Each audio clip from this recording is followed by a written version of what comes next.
can't believe they brought this back. Welcome back, Troglodytes, to your daily dose of guitar information, the Trogly's Guitar Show. We've got some new Gibson Epiphone models to talk about tonight. We're starting tonight's episode off with a brand new signature model for Charley Starr. If you're not familiar with him, he's the frontman of Blackberry Smoke and is part of the whole southern rock scene. If that doesn't ring any bells, here's a few songs that you might notice. This one was teased 3 weeks ago on the Gibson Gear Guide, where they did an interview with him about Les Paul Juniors. However, there's now an official page on Gibson's website if you look in the description of these videos. So at first it just kind of looked like a black satin Les Paul Jr. Where have we seen this before? It was 3 years ago with the Lucas Nelson signature guitar. When I had purchased that one to review, I wasn't really thinking much of it. I thought it was kind of expensive for a satin finish version of a regular original collection Junior, but to my surprise, these things sold out instantaneously. They did very well on the used market. There is a market for these satin finish signature Juniors. This particular one was based on a 1956, and I think if I remember correctly from that video, that's the exact same story for this next one.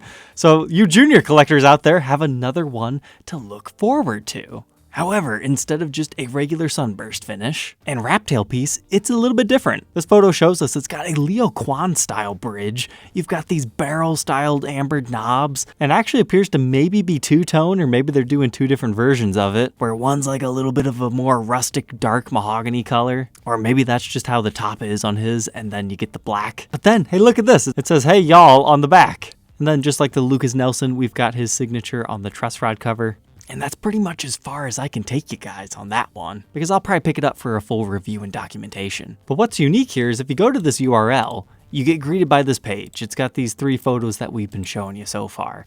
But if you scroll down, it's not, "Hey, pre-order, let's go," all that stuff. It's, "Give us your name and email address and we'll let you know when it comes out." And they're saying it's a limited edition, so it seems like it might be a Gibson exclusive, like you won't be able to get it at other dealers, but I could be wrong on that. Maybe this is how they're going to treat limited editions going further.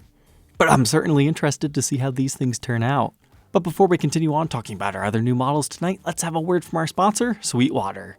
Sweetwater is a great place to buy all your new gear, and that's from electric guitars to pianos, orchestral instruments. My favorite thing is the fact that you can pick out the instrument that you want, from your weight down to the serial number to the kind of top. When I'm looking for something special, I always go to Sweetwater, and they're going to hook you up with a sales engineer that's going to not only help you with this sale, but many of other sales down the road as well. I think I've been with mine for nearly 15 years now. So thank you, Sweetwater, for being a long-term sponsor of my show. Now let's get back to these guitars. Next up, new dark purple bursts. We've reviewed both the 50s and 60s figure top of the Les Paul Standard, and we talked about the plain deep purples and the classic and regular standards.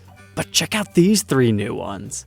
And the first one is the Modern Studio. This is fantastic. It doesn't have a figure top or anything like that, but this color combination actually works pretty good with a plain maple. But remember, as with anything, it's a luck of the draw. You could find one with a figure top if you happen to get really lucky. But the Modern Studios indeed have black binding on the fretboard, but they do not have any binding on the body. It's a little bit hard to see in this photo, but they do also have the contoured heel for better upper fret access. It looks like it's just the regular black finish on the back of this one. And it's the same price as all the others, but it is a Gibson.com exclusive. Or you could find it at the Gibson Garage. If anybody wants to New Guitar Day one of those, I would make the exception and re-review that model. But now check this out, the 335 joins the party. This one's 3500, just like the Studio. It's a plain maple top, it's not on their figured models. Maybe they'll roll that out later, but this has very Halloween vibes to it. I love the lighter colored fretboard on this stock example. And the burst pattern seems to be a little bit lighter in hue on this particular one. But here's where things get interesting. The back of this one also has the purple burst. I only wish they also would have did the neck and the headstock, then that would have been a must document. But hey, at least they didn't skimp on the edges. And then the SG Modern for $2,500. This is a figure top model. There's 2 ways you could go with this. It kind of looks like one of the Epiphone Prophecy series, or it just looks like a brand new model. I enjoy that color on it. These come with ebony fretboards, true mother of pearl inlays. It's got all the fancy electronics too, but the back is black. I think they should have waited till mid-September to drop these new ones, but maybe they could drop an exclusive dark orange burst around that time. But now let's get to the meat and potatoes of tonight's episode. Epiphone coming out of left field with a Roots revival. That's right, we're talking about the Epiphone Bluegrass Collection. Prior to today, if you wanted an Epiphone mandolin, here's what you could choose from. $220 brand new, the M30S. But for the price, it really doesn't look that bad. You still have binding on it, even on your neck. You've got the Epiphone going on up here, a crown. But now we've got some higher end options. The F5G in Cremona Sunburst. It's rather expensive at $1,500, but please keep in mind, it was about a year ago or so when Gibson launched these two. $6,000, and then your 1923 Formal F5 reissue is only for the very wealthy at $20 grand. So yeah, comparatively, $1,500 doesn't seem too bad. But this one looks like you got the binding all around it. I really like the way that they did this, the Epiphone in a similar format as the Gibson one. You still get your mother of pearl chalice. And nice, it comes with a hard shell case. And looks like maybe figured woods on the back. Yeah, sure enough, you got the black stinger. It's just hard to see. For comparison's sake, here's the closest Gibson version. It's a little bit brighter on the back and has more crazy maple going on. I'm kind of surprised why they didn't do the bursts. But if $1,500 is out of your budget, they have a slightly scaled back version for $600. This one actually gets the burst on the back. That's cool. But only has a single layer of binding around it. And no inlays at all. I kind of like that look. And they changed up the logo a bit, no longer have the chalice, not quite as fancy. And they downgraded you to a gig bag, but hey, it's stylized pretty cool. But then we get fancy boy banjos. $1,300 for an Earl Scruggs reissue. What makes me most excited to see this is the fact that they have these inlays again, so you could potentially see an Epiphone Artisan reissue at one point in time, outside of the Lee Malia release. Here's what it looks like from the back. It's a 5-string banjo. But that's a lot of fancy ornamentation. See, there's also another one here for $1,000. It's got an interesting bullseye pattern on the back. And still a fancy headstock, just not quite as crazy as the other one. Looks like a violin. That previous one also comes with the same case. And then to simplify it a bit more, there's also the bow tie open back banjo for $800. As the name implies, it's an open back. Can't really tell you much about banjos, but hey, looks like they're using a multi-piece neck right there. And another scarf joint down here. And this one comes with a gig bag.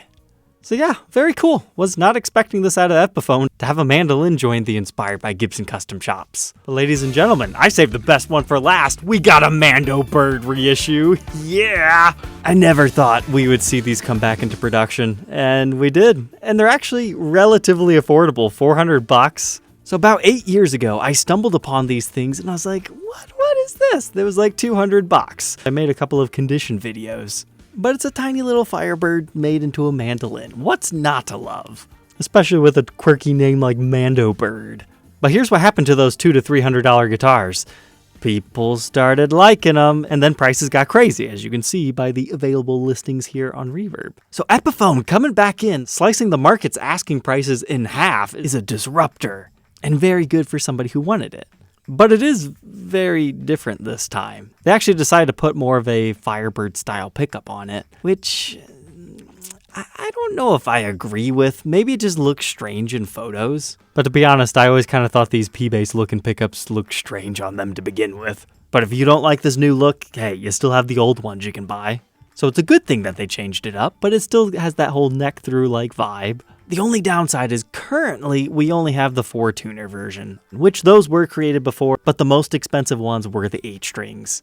So do I think they're doing a delayed release here? 1000%. But maybe they're just testing the market here. So I'm going to pick one of these up just for a fun little review, because I love the MANDOBIRDs. But despite looking like a neck-through guitar, it's bolt-on construction. And hey, they're actually giving us a gig bag. Wouldn't it be cool if they bring out some custom color MANDOBIRDs too? And if they're willing to be this crazy, maybe we'll see some Epiphone tenor guitars. I'm really surprised manufacturers haven't jumped on the tenor train, because Fender did this limited edition and they sold out quickly, and now they're worth 2.5 times as much as they were brand new. So we talk banjos and MANDOBIRDs. I would love to see Epiphone come out with something similar to what Dean did, the 6-string banjo. That way guitar players that aren't familiar with banjo can still have all the fun banjo tones. I bet they would sell a boatload of those things because it's just different. Because let's face it, Epiphone and Gibson, they have their own fan base. And they don't currently occupy this market. And even though I don't play banjo at all, if somebody wants a new guitar day, the Earl Scruggs, I'll figure out how to play it. Or I would consider doing this one. If you need to learn more about the service, you can find it on my website, troglysguitarshow.com/ngd. Guitars priced $1,200 and under have no additional fee for you. but below that, I will have to charge shipping. Alright, Troglodytes, I hope you enjoyed tonight's episode. Do not forget to like, comment, and subscribe, and we'll catch you tomorrow on the next one. Take care. If you like weird Firebirds, you might enjoy this non-reverse Firebird 12 string.